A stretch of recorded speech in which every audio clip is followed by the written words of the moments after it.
Hello viewers, finally জান্নাতের গেটে চলে এলাম। দাঁড়ান, আপনি যেতে পারবেন না।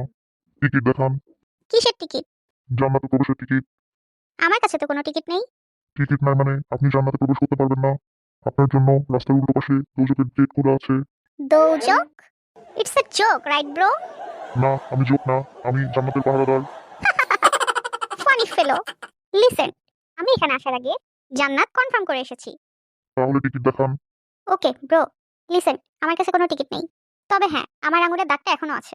জান্নাত কনফার্মেশনের দাগ। বুঝলাম না। আরে, আমি মারা যাওয়ার আগের দিন নির্বাচন ছিল তো, আর ভোটটা তো আমি জায়গা মতোই দিয়ে এসেছি। তার মানে জান্নাত কনফার্ম। ভোট দেওয়ার সাথে জান্নাতের কি সম্পর্ক? এই, আপনি নিউজ টিউজ দেখেন না নাকি? সারাদিন দাঁড়ায় না থেকে একটু ফেসবুকে স্ক্রল করলেও তো পারেন। বাংলাদেশে জান্নাতের টিকিট বিক্রি হচ্ছে, ভোটের বিনিময়ে নিশ্চিত জান্নাত। কোনো খোঁজ খবরই রাখেন না দেখছি। নেতারা যে চেঁচিয়ে চেঁচিয়ে গলা ফাটাচ্ছে, ভোট দিলেই জান্নাত, কিছুই শোনেননি দেখছি। কে নেতা? ভোট কি? এখানে এসব চলবে না।